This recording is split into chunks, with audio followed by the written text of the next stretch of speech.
Quero convidar você a abrir a sua Bíblia na carta do apóstolo Paulo aos Efésios, capítulo de número 6, essa noite. E é a última vez esse ano que lhe faço esse convite, porque se assim Deus nos permitir, hoje chegaremos ao fim dessa carta, depois de vários meses. Eu já começo pedindo perdão, porque eu vou cometer quase um crime aqui, coisa que, meu Deus, eu não faço, mas terei que fazer, que é pegar um texto que daria no mínimo 3 sermões e fazer em um só. Então eu já quero dizer que tem bastante coisa que a gente vai passar, mas nós vamos tentar pensar aquilo que é mais importante, aquilo que é mais fundamental do texto. Se você precisa de uma Bíblia emprestada, o pessoal da recepção tem algumas, basta levantar sua mão, ó, aqui na frente tem gente que precisa. Levanta a mão bem alto, o pessoal vai te ajudar. Efésios capítulo 6, a partir do versículo 1 até o final do capítulo. A palavra de Deus diz assim: Filhos, obedeçam a seus pais no Senhor, pois isso é justo. Honra teu pai e tua mãe, esse é o primeiro mandamento com promessa, para que tudo te corra bem e tenhas longa vida sobre a terra. Pais, não irritem seus filhos, antes criem-nos segundo a instrução e o conselho do Senhor. Escravos, obedeçam aos seus senhores terrenos com respeito e temor, com sinceridade de coração, como a Cristo. Obedeçam-lhes não apenas para agradá-los quando eles os observam, mas como escravos de Cristo, fazendo de coração a vontade de Deus. Sirvam aos seus senhores de boa vontade, como servindo ao Senhor e não aos homens. Porque vocês sabem que o Senhor recompensará cada um pelo bem que praticar, seja escravo, seja livre. Vocês, senhores, tratem seus escravos da mesma forma, não os ameacem, uma vez que vocês sabem que o Senhor deles e de vocês está nos céus e Ele não faz diferença entre as pessoas. Finalmente, fortaleçam-se no Senhor e no seu forte poder, vistam toda a armadura de Deus, para poderem ficar firmes contra as ciladas do diabo. Pois a nossa luta não é contra seres humanos, mas contra os poderes e autoridades, contra os dominadores deste mundo de trevas, contra as forças espirituais do mal nas regiões celestiais. Por isso, vistam toda a armadura de Deus, para que possam resistir no dia mau e permanecer inabaláveis depois de terem feito tudo.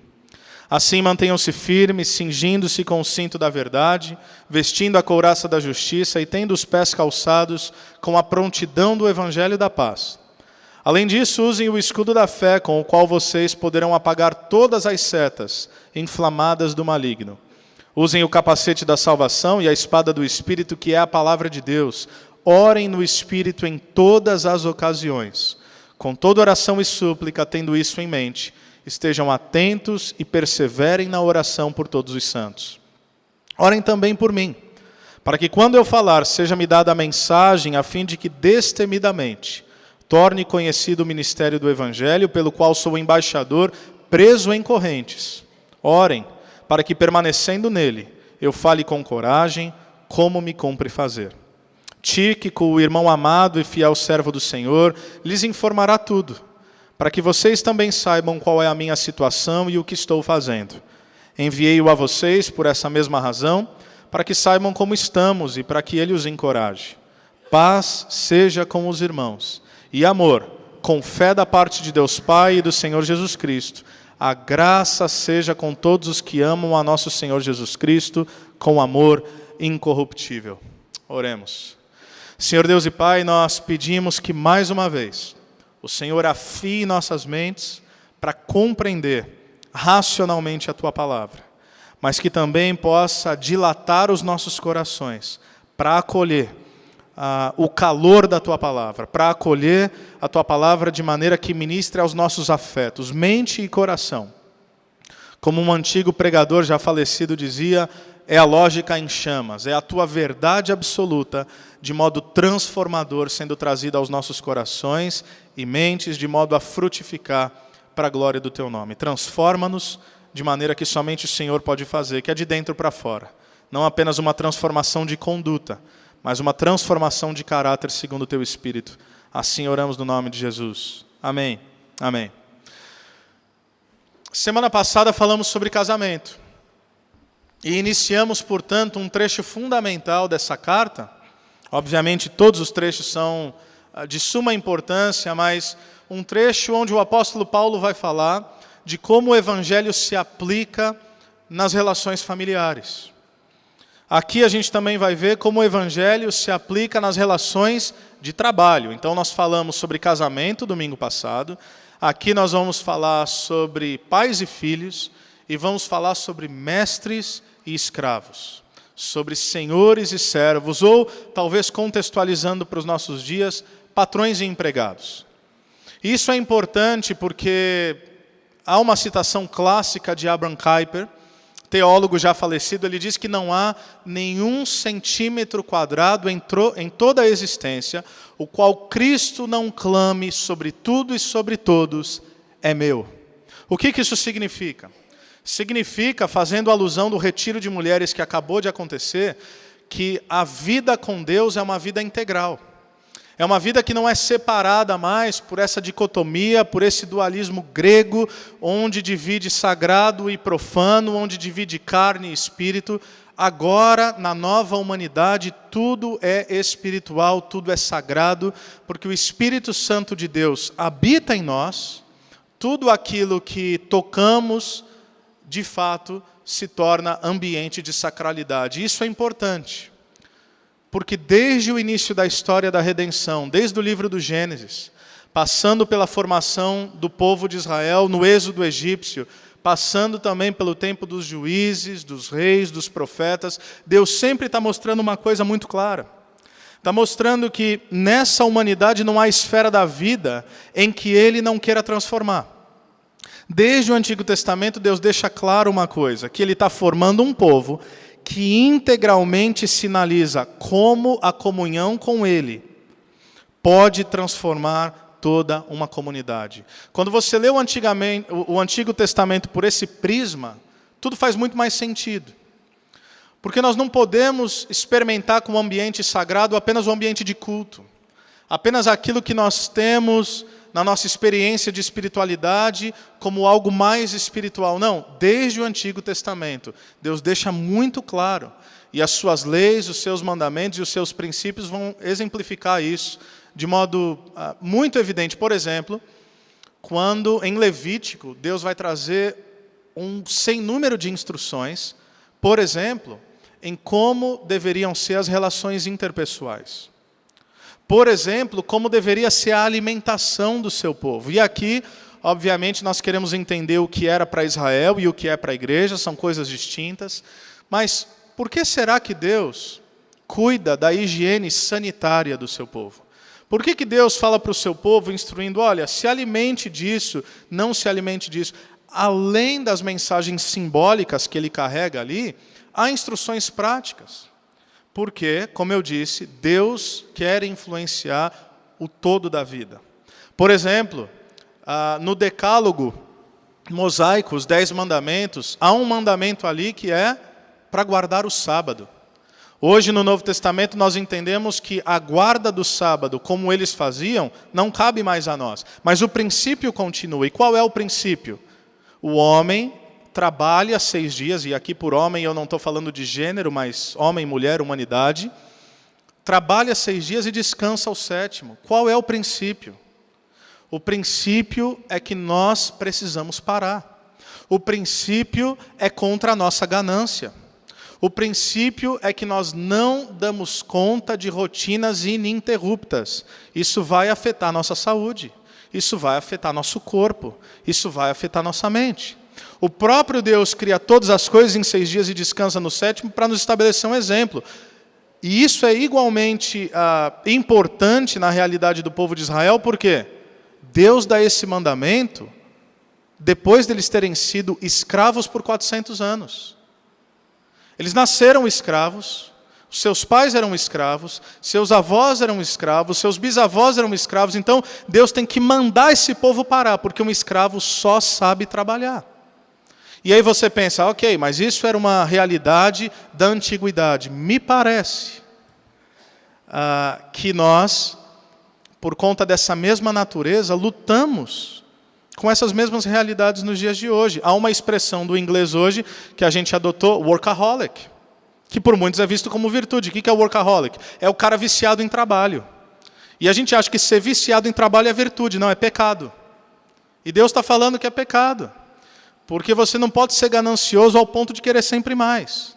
Você não pode, na tentativa de ganhar o mundo, se ausentar da sua casa. Negligenciar sua família, sua esposa, seu marido, seus filhos. E muitos lares estão sendo destruídos porque aquilo que é pecado é visto como virtude na nossa sociedade. Então, Deus, desde a antiguidade, está nos ensinando sobre isso. Por exemplo, as leis, nos seus aspectos penais, leis sobre a agricultura. Se nós perguntássemos hoje, a agricultura é algo santo? Bom, para um cristão é. E isso pode nos surpreender, porque a gente pensa, não, plantar não tem nada a ver com santidade, depende da maneira como você encara.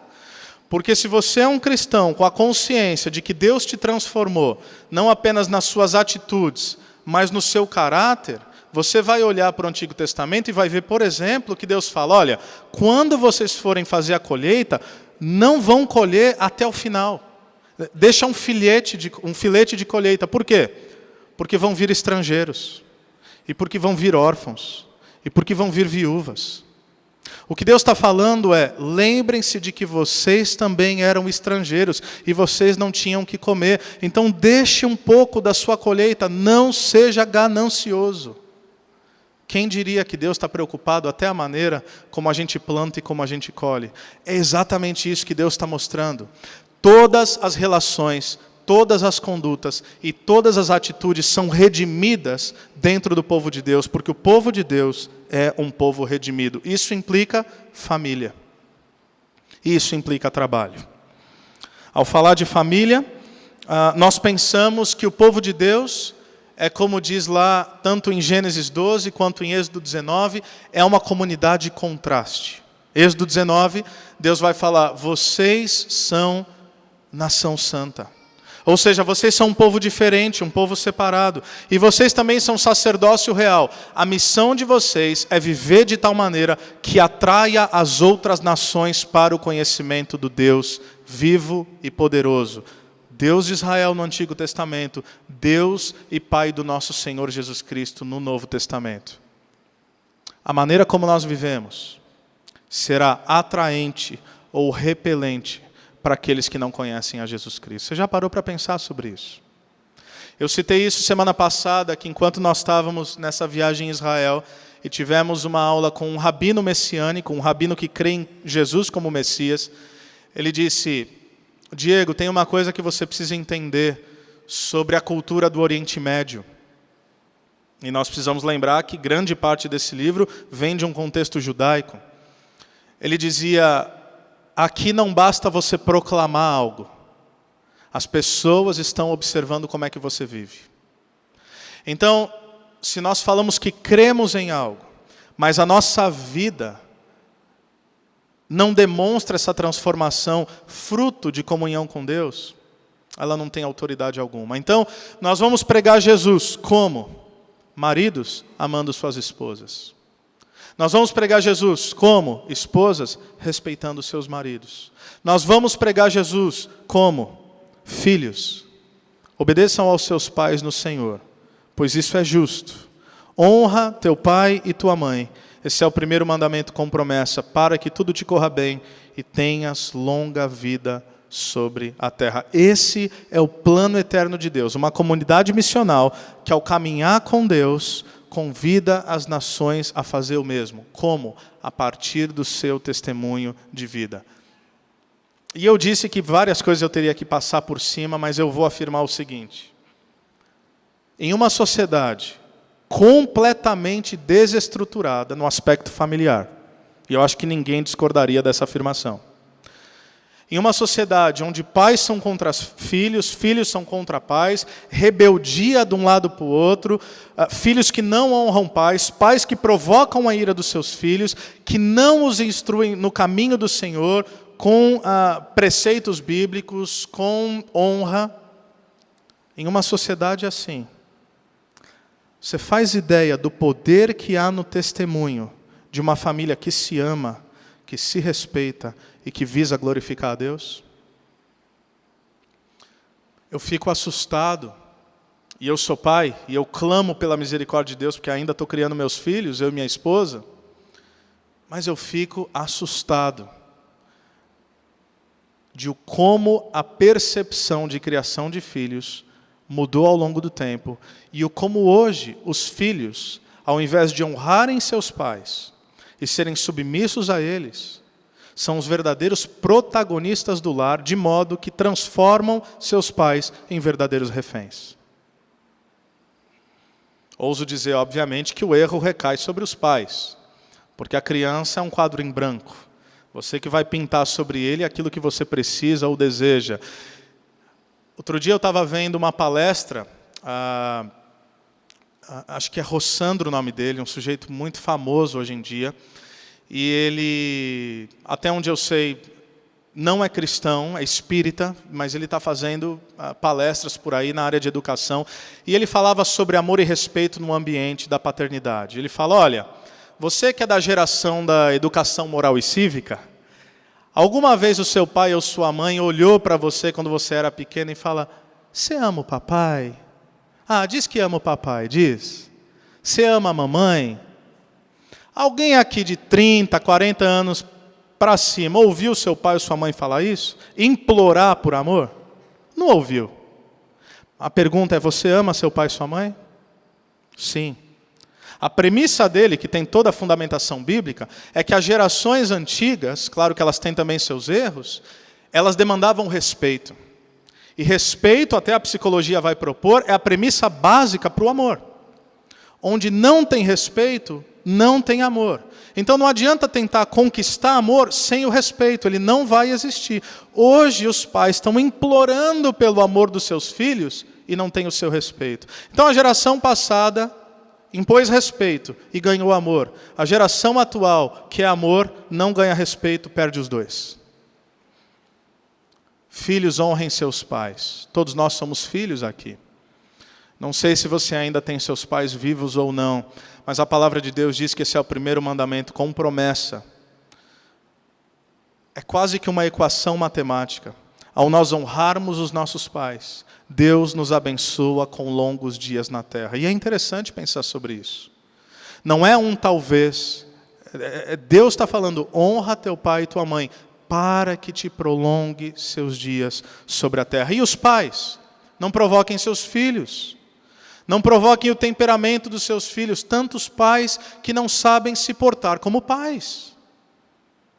Entenda, por favor, o que eu vou dizer aqui, e não tem como falar nem de casamento nem de paternidade sem alguém me odiar, mas eu vou falar e qualquer coisa o teu problema é com Paulo, não comigo. O seu filho não é seu amigo, não é seu amiguinho. O seu filho é seu filho. Se você quer ter uma relação que implica a amizade com ele, obviamente isso é uma relação saudável, mas há uma clareza aqui na divisão das funções. Não tentemos inverter esses valores de modo a ceder às pressões culturais estabelecidas sobre nós, mas sim, filhos têm que honrar os pais, têm que se submeter aos pais, têm que obedecer aos pais. E os pais têm que ser o exemplo, não como sujeitos autoritários, mas exercendo a liderança em amor, com autoridade espiritual, fazendo o quê? Instruindo, diz aqui, os seus filhos segundo o conselho do Senhor. O melhor legado que você pode deixar para o seu filho, seus filhos, sua filha, não sei se você já é pai, se está criando seus filhos, se já criou, ou quem sabe ainda será pai ou mãe. O melhor legado é o legado espiritual. Claro, se ele for um sujeito efetivo naquilo que escolheu fazer, bem-sucedido, honrado, de caráter. Mas o mais importante, Paulo não está dizendo que a tarefa dos pais cristãos é fazer os filhos ganharem a vida. Paulo está dizendo que a tarefa dos pais cristãos é deixarem um legado de fé. Porque ensinando os nossos filhos a temerem o Senhor, ensinando os nossos filhos segundo a instrução da palavra de Deus, todo o restante vai ser uma consequência natural. Eles serão pessoas honradas, serão pessoas de caráter, serão pessoas trabalhadoras, porque descobriram a honra e o valor que há no trabalho. Então, o melhor legado que você pode deixar aos seus filhos é um legado de fé. Não negocie isso que nós estamos fazendo agora. Quantas vezes eu vejo crianças também que às vezes já nem se adaptam ao nosso ministério infantil porque os pais não vêm.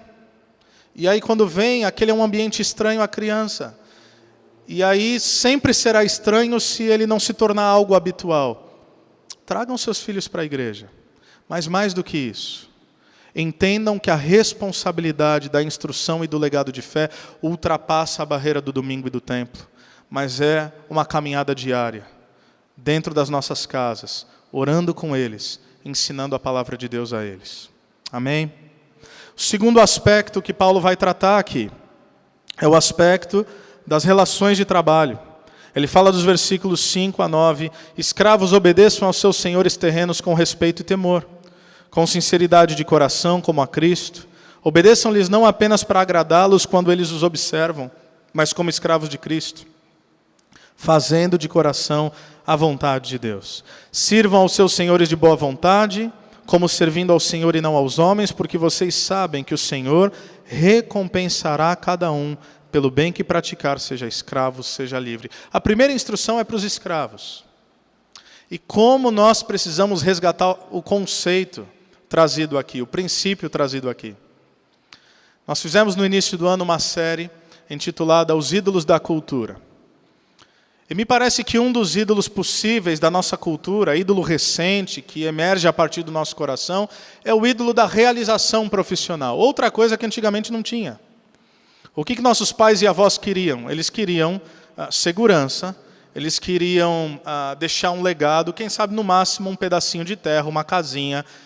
Eles queriam um emprego em que eles pudessem iniciar e morrer ali. E eu não estou defendendo esse espectro como ambiente de perfeição, mas você não via seu avô reclamando, dizendo assim, eu já estou 3 meses na empresa e eu não me sinto valorizado pelo meu chefe.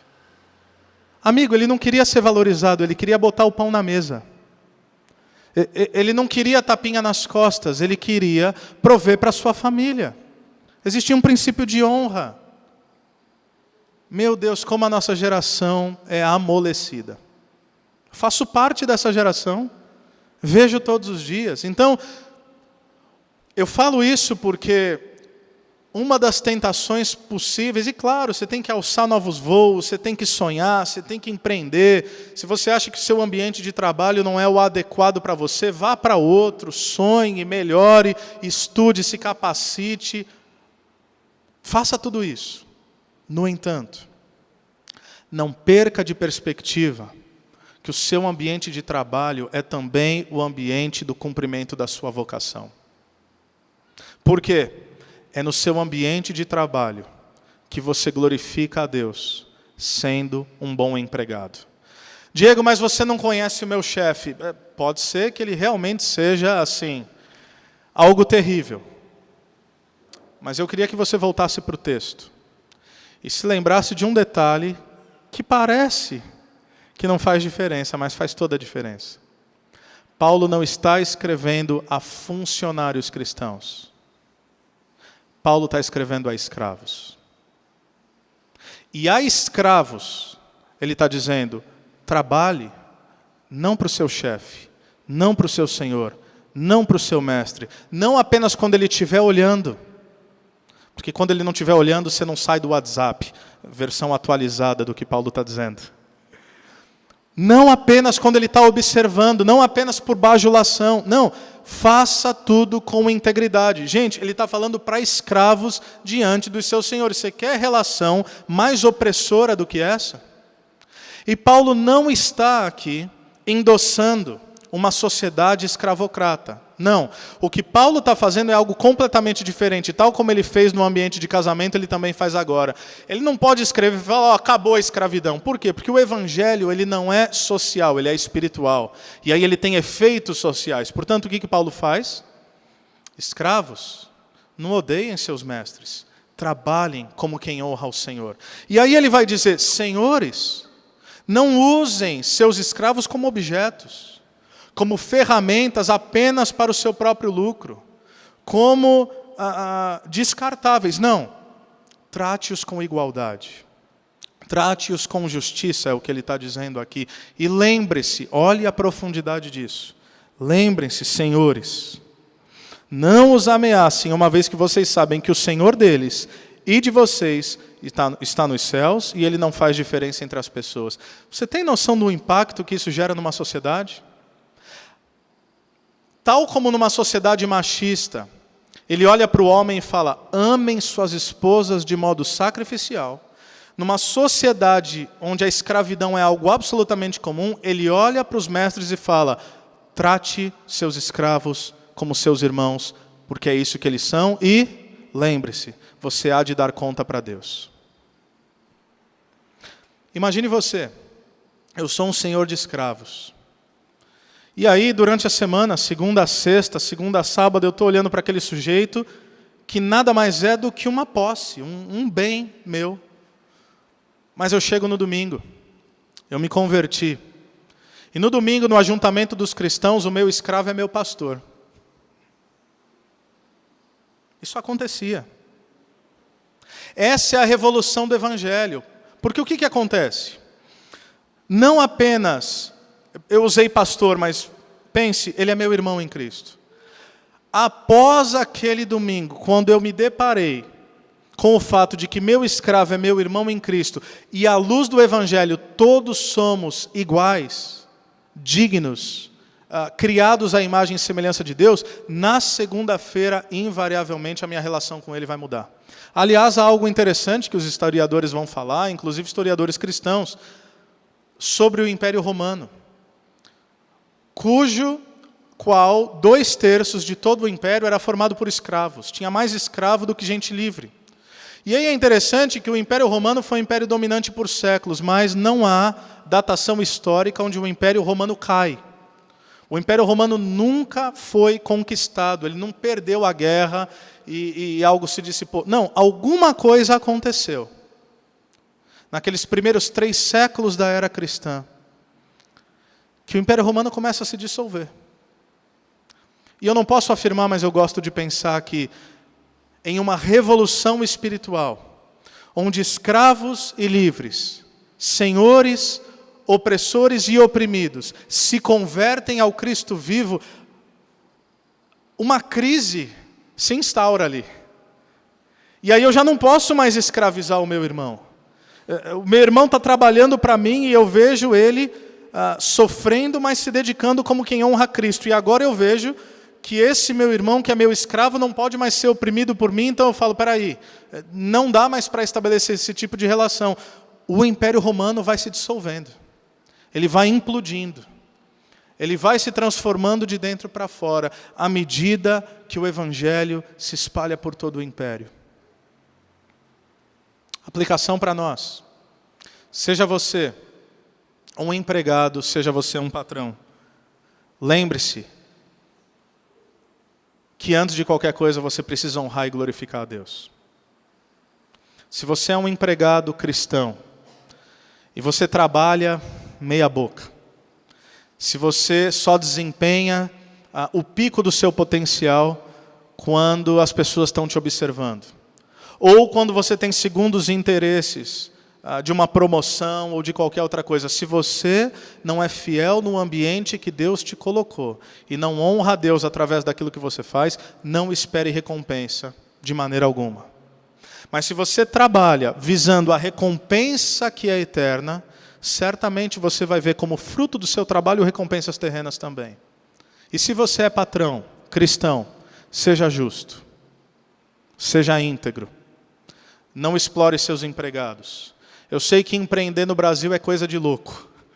As nossas leis tributárias é assim, é para acabar com qualquer empreendedor. Mas não é porque seus amigos não cristãos fazem maracutaia, pagam pouco, são injustos, que você como cristão vai fazer o mesmo. Você quer gerar um testemunho de como nós somos uma comunidade diferente? Comece tratando seus empregados não como subalternos, mas como gente digna, que merece seu respeito, merece sua honra, merece salários dignos e vice-versa. Imagine se patrões e empregados dessem o seu melhor, pensando, eu faço o que faço para glorificar a Deus. Esse é o desafio que o apóstolo Paulo está trazendo para nós. E aí, por fim, ele vai nos falar de uma batalha espiritual. Ele vai nos dizer pelo menos 3 coisas aqui. A primeira delas, dos versículos 10 a 11, é que há uma batalha a ser travada. A.W. Tozer fez a seguinte pergunta: o mundo é um parque de diversões ou é um campo de batalha? Dependendo da maneira como você responder essa pergunta, a sua abordagem é completamente diferente. Tem gente que está no mundo a passeio, que não entendeu de onde vem e para onde vai, e, portanto, não tem nenhuma capacidade de compreender que há uma batalha que é espiritual. Esse é o segundo ponto, versículo 12. Essa batalha é espiritual e não é contra seres humanos. Como nós precisamos ser lembrados disso? Porque às vezes, diante de conflitos relacionais, familiares, de ambiente de trabalho, nós somos tentados a pensar que as pessoas são os nossos problemas. Não são. Elas podem ser a manifestação de um problema, mas a nossa luta não é contra seres humanos. De modo que para o cristão não há mais justificativa para não amar. Porque Jesus nos orienta a amar nossos irmãos, e se não é nosso irmão, é o nosso próximo e ele manda amar. E se não é nosso próximo, ele fala, mesmo que seja seu inimigo, ame-o também e ore por ele, mesmo que ele te persiga. Portanto, não há justificativa na vida cristã para não amar aquele que está diante de nós. Porque se nós personificarmos os nossos problemas, nós teremos perdido a compreensão real da batalha que é essencialmente espiritual, contra hordas celestiais e espíritos demoníacos. É possível que alguém haja sob a influência desses poderes do mal? Sem dúvida alguma. Mas aquilo é mera manifestação de algo muito mais profundo, é o que Paulo está dizendo aqui. Ele diz, pois a nossa luta não é contra seres humanos, versículo 12, mas contra os poderes e autoridades, contra os dominadores desse mundo de trevas, contra as forças espirituais do mal nas regiões celestiais. Então, há uma batalha a ser travada, não se esqueça disso. Todos os dias somos bombardeados. Mente, coração, por dentro e por fora. Essa batalha é espiritual, não é contra seres humanos. Não faz sentido cristãos terem inimigos. E uma terceira observação, sublinhando aqui as expressões de Paulo, está no versículo 13. É importante nós sabermos que Deus já proveu todo o necessário para sermos vitoriosos nessa batalha. Deus já proveu todo o necessário. Cristo venceu tudo e todos. É por isso que Cristo vai dizer lá em João 16, no mundo tereis aflições, mas tem de bom ânimo. Por quê? Porque eu venci o mundo. Agora, há um ajuste aqui a ser feito. O Deus soberano já nos proveu tudo quanto necessário, porém o Paulo vai nos dar uma instrução, um mandamento. O verbo está no imperativo. Por isso, versículo 13, vistam toda a armadura de Deus, para que possam resistir no dia mau e permanecer inabaláveis depois de terem feito tudo. Enfrentaremos dias maus. Há momentos na vida em que nós estaremos mais fracos. Há momentos em que as lutas são maiores. Há diagnósticos que recebemos que não gostaríamos de receber. Há notícias e imprevistos que chegam à nossa casa, que chegam ao nosso lar, que chegam ao nosso ambiente de trabalho, que nós não estávamos esperando. Nós planejamos a nossa vida, nós colocamos diante de Deus, mas a vida não é uma reta, ela é cheia de curvas, subidas e descidas. É por isso que, embora o Deus soberano já tenha provido a nós todo o necessário para sermos vitoriosos nessa batalha, há uma parte que implica a responsabilidade humana, que é colocar toda a armadura de Deus. E o Paulo vai listar à luz de um soldado romano. Ele vai olhar para essa imagem de um soldado romano e todo o seu equipamento e vai falar, deixa eu trazer algumas analogias a partir disso. e o como essa armadura espiritual ela deve ser utilizada por todo cristão. Então ele diz o seguinte, ele começa falando no versículo 14, cingindo-se com o cinto da verdade. A primeira coisa que ele traz para nós. A vida cristã é estabelecida na verdade. E a verdade não como critério subjetivo, onde eu tenho uma verdade e você tem uma verdade. Não, tudo é amarrado pela própria verdade, a verdade é Cristo. A verdade é que Ele se manifestou diante de nós. A verdade da palavra de Deus, a verdade do Evangelho, tudo é amarrado como um cinturão para segurar todas as coisas a partir da verdade. Mas aí ele também nos fala da couraça da justiça. Couraça, aquele peitoral. E aí é interessante que Paulo parece que está dizendo o seguinte, a justiça de Deus é o que protege nosso coração. A couraça como equipamento que protege os órgãos vitais, é a couraça da justiça por quê? Porque quando Paulo escreve aos Romanos, ele vai dizer o seguinte, tendo sido, pois, justificados, não há mais condenação. Você já lutou contra o preceito da justiça de Deus? Explico. Se eu perguntasse a você, você é um sujeito justo? Se você entende o que a Bíblia está dizendo, você vai dizer sim, eu sou justo. Mas se você filtrar a justiça por caráter humano, você vai ser obrigado a dizer, não, eu sou injusto. Mas esse é o segredo do Evangelho. A justiça que paira sobre nós não é uma justiça que frutifica da nossa virtude, mas é uma justiça imputada.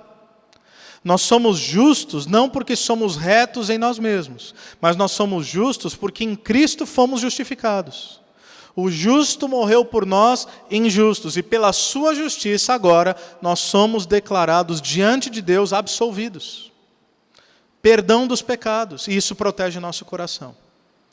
Quando Paulo escreve aos Coríntios, ele vai falar exatamente sobre isso. Se o seu coração lhe condenar, Deus é maior que o seu coração. Quantas vezes você já pode ter lutado contra a própria certeza da sua salvação? Talvez você já se perguntou, será que eu sou salvo? Será que eu estou cumprindo a vontade de Deus? Será que eu estou no caminho certo? A justiça de Deus protege o nosso coração. Aí ele vai falar sobre o calçado, versículo 15. Tendo os pés calçados com a prontidão do Evangelho da paz. Os calçados dos soldados romanos, eles tinham cravos embaixo para gerar firmeza, para gerar estabilidade. Então eles iam marchando, e eles iam marchando firmes. E aí Paulo vai dizer o seguinte, que a firmeza da nossa vida está estabelecida no Evangelho. É o Evangelho de Jesus Cristo que nos dá solidez na caminhada. É o Evangelho de Jesus Cristo que nos permite caminhar não de maneira vacilante, mas de maneira estável. E por onde caminhamos, levamos esse Evangelho, o Evangelho da paz.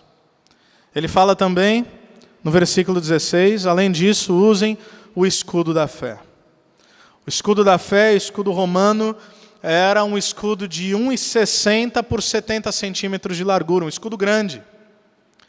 E na tática de guerra romana, eles andavam enfileirados. E isso não era apenas uma tática romana, foi aperfeiçoada por eles, mas se você já viu o filme 300, alguém lembra do filme 300?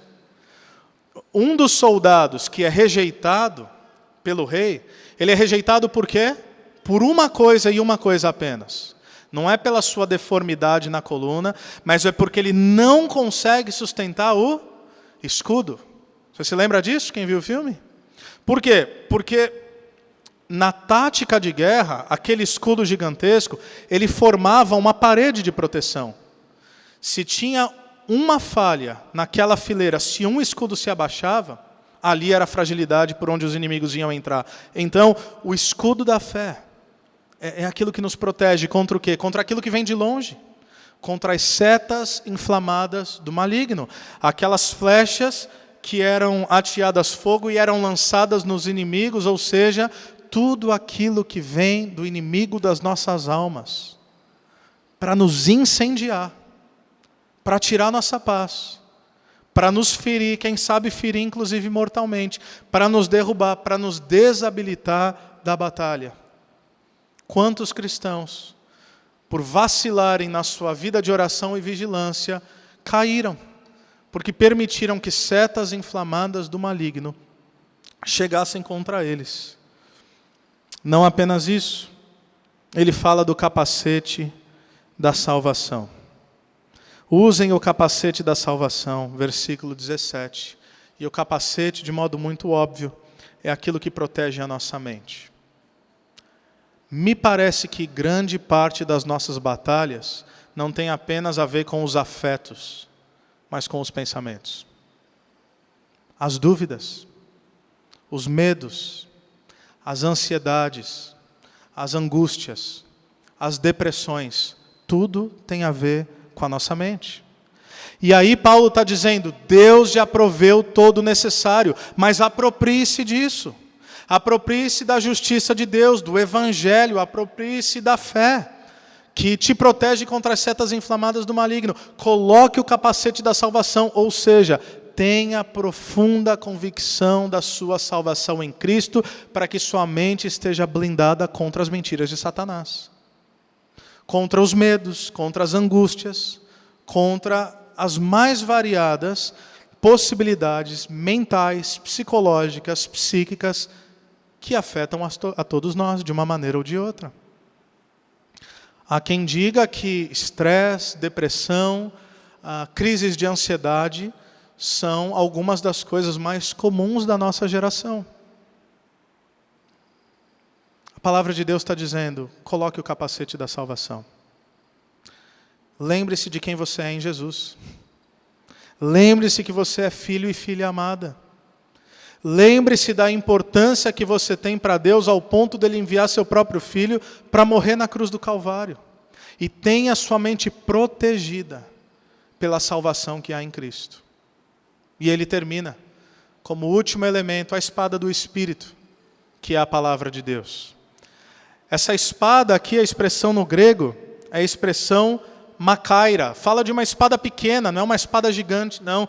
É uma espada pequena, ou seja, não tem longo alcance. Isso implica o quê?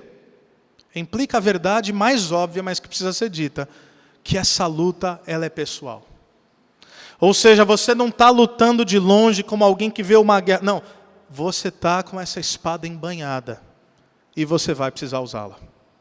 É por isso que Paulo, quando escreve a Timóteo, ele fala para Timóteo ser um obreiro aprovado que não tem do que se envergonhar e que maneja corretamente a palavra da verdade. Essa palavra que também é chamada como algo mais afiado, como espada de dois gumes, penetra alma, espírito. Lembre-se que quando Jesus foi tentado no deserto, por 3 vezes, não que ele só foi tentado por 3 vezes, ele foi tentado por 40 dias, mas as 3 vezes relatada. Jesus transforma essas pedras em pães. O que Jesus diz? Está escrito, nem só de pão viverá o homem, mas de toda palavra que procede da boca de Deus. Ele cita Deuteronômio. Quando Satanás vem novamente e fala, olhe para tudo isso, para os reinos da terra, tudo isso te darei se prostrado me adorares. Jesus diz, está escrito, não tentarás o Senhor teu Deus.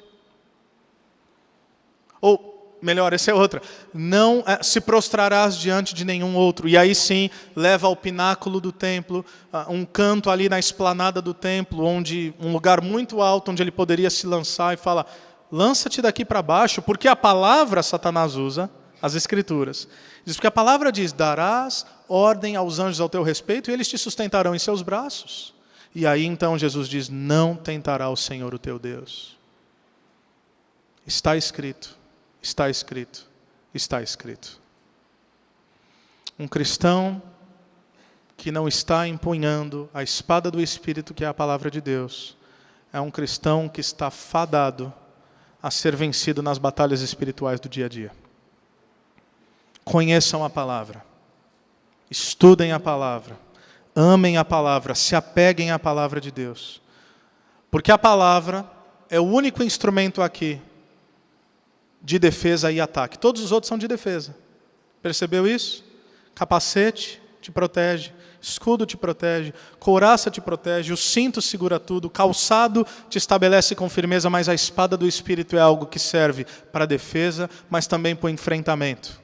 Está escrito, a palavra de Deus. Orem também no Espírito em todas as ocasiões, com toda oração e súplica, tendo isso em mente, estejam atentos e perseverem na oração por todos os santos. Orem por mim, para que quando eu falar, seja-me dada a mensagem, a fim de que destemidamente torne conhecido o mistério do Evangelho, pelo qual sou embaixador, preso em correntes. Orem para que, permanecendo nele, eu fale com coragem, como me cumpre fazer. Eu não sei quanto a você, mas eu me sinto profundamente tocado pelo pedido de oração de Paulo. Porque Paulo está preso. Ele se identifica como um embaixador em correntes. E se nós estivéssemos presos, qual seria a oração óbvia? Fala a verdade. Diego, você está preso, você precisa de oração? Preciso. Que oração que eu preciso? Ser o quê? Liberto. Que Deus dê um infarto fulminante nos soldados, que dê um terremoto, abra tudo, eu saia andando milagrosamente. Por quê? Porque a nossa tendência é achar que Deus existe para resolver nossos problemas.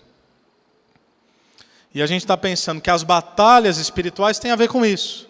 Deus me tirar da situação incômoda em que eu me encontro. E aí o Paulo faz algo completamente inusitado. Ele não pede para ter menos dor, ele não pede para ser aliviado, ele não pede para ser solto, ele pede para que mesmo prisioneiro, se for da vontade de Deus, que ele continue ali, mas sendo fiel ao que ele foi chamado para fazer. Isso é maturidade cristã e isso é ser vitorioso nas batalhas. Nós não saímos vitoriosos do outro lado quando nós superamos todos os obstáculos. Nós sairemos vitoriosos do outro lado quando nós formos fiéis diante daquilo que Deus nos colocou, mesmo em meio à dor, sofrimento e aflição. Para que se o nosso último suspiro desse lado da eternidade for um suspiro de agonia, entregando nossa vida, mesmo que seja um martírio, nós teremos vencido a batalha espiritual, porque a batalha espiritual não é vencida baseada no resultado, mas baseada na fidelidade. Então a gente não está orando para Deus nos livrar dos nossos problemas. A gente está orando para Deus nos permitir ser fiel mesmo em meio a eles. Isso muda tudo. Só quem passa por dores profundas e por angústias excruciantes, maiores até do que um ser humano humanamente é capaz de suportar, consegue compreender o amor de Deus, mesmo em meio ao sofrimento. Eu conheço gente querida, que, meu Deus, passou por dores que ninguém deveria passar. Por perdas inestimáveis e incalculáveis. E talvez você já ouviu, não, Deus nunca nos dá algo maior do que a gente pode suportar. Eu tenho péssimas notícias, acha isso na Bíblia, te dou a resposta, não está. Porque tem coisas que estão além da nossa capacidade de suportar. Tem dores que nos minam por dentro. E o que é ser vitorioso na batalha? Não é ter a resposta esperada, mas é ser fiel mesmo em meio ao sofrimento. E olhar para a igreja de Cristo dizendo, ore por mim. Para que mesmo em meio às adversidades, eu cumpra o chamado que Deus tem na minha vida. Para que no fim de todas as coisas eu possa dizer, assim como Paulo vai dizer lá em 2 Timóteo capítulo 4. Importa que eu termine a corrida. Que eu termine a carreira e que eu guarde a fé. Que nessa caminhada de adversidades, nós não percamos a fé por conta das tribulações, mas que a gente chegue lá no fim, feridos, dilacerados, cheio de cicatrizes da batalha, mas a gente vai poder dizer, nós chegamos. Porque o nosso general é Cristo Jesus e Ele nos lidera na batalha. Talvez aquilo que vivenciaremos na batalha não é o que nós esperávamos. Mas nós chegaremos do outro lado, porque o nosso Cristo é vitorioso. E ele venceu não apenas os inimigos, mas venceu também a morte. E mesmo que a morte nos tome por um tempo e tome aqueles que nós amamos, um dia nós olharemos para a morte e declararemos a ressurreição, porque a morte não terá a palavra final sobre as nossas vidas. Porque tal como Cristo ressuscitou, nós e todos aqueles que se foram na fé em Cristo, hão de ressuscitar também naquele dia. Então eu queria te desafiar a pensar em batalha espiritual sobre um outro prisma. Não sobre essa neura de ficar procurando demônio, como tem muita gente que faz por aí. Eles existem, eles estão aí, você não precisa procurar, eles virão até você. Não se preocupe. Mas que você permaneça firme na batalha. Que nos dias maus, você seja revestido da armadura de Deus. Para que você possa ser até tentado a pensar, meu Deus, eu não vou conseguir. Mas você vai, porque o selo da promessa do Espírito está sobre a tua vida. E o mais importante aqui, veja como tudo é no plural. Quando nós falamos sobre batalha espiritual, a gente tem a tendência de pensar nos meus pecados e nas minhas tentações. Não, não é o que Paulo está dizendo. O plano eterno de Deus é um povo. O plano eterno de Deus é a igreja. Sabe qual é a verdade que paira sobre nós? Que nós lutamos, mas não lutamos sozinhos. Esse é o privilégio que paira sobre nós. Não lutamos sozinhos porque temos a Cristo. E não lutamos sozinhos porque estamos rodeados de irmãos que nos amam. E nós também os amamos. De modo que quando um fraquejar, o outro fortalece. Para que naquele dia em que eu fraquejar, o outro também me fortaleça. E juntos, nós possamos orar como Paulo, dizendo, ore por mim, e ore por todos os santos. Ore para que permanecendo nele eu fale com coragem, como me cumpre fazer. Ele fala de Tique, com um irmão querido, que é enviado para dar notícias, e ele termina dizendo, versículos 23 e 24, paz seja com os irmãos. E amor com fé da parte de Deus Pai e do Senhor Jesus Cristo. A graça seja com todos os que amam a nosso Senhor Jesus Cristo, com amor incorruptível. Que Deus nos gere essa consciência. Essa consciência que nós não somos o protagonista da história, Cristo é. E na história onde Cristo é protagonista, nós desempenhamos um papel, como indivíduos e como comunidade. E maturidade é saber que não é sobre mim, é sobre Ele. E que Ele está nos utilizando para que outros conheçam o Seu nome. Que Ele está formando uma comunidade redimida e transformada, para que o mundo saiba que há esperança. Nós chamamos essa série de O Plano Eterno de Deus. Qual é o plano eterno de Deus? É a igreja. É um povo que, por ter um relacionamento com Deus vivo e verdadeiro, é transformado e anuncia a outros que a transformação também é possível. Que Deus nos ajude, no nome de Jesus.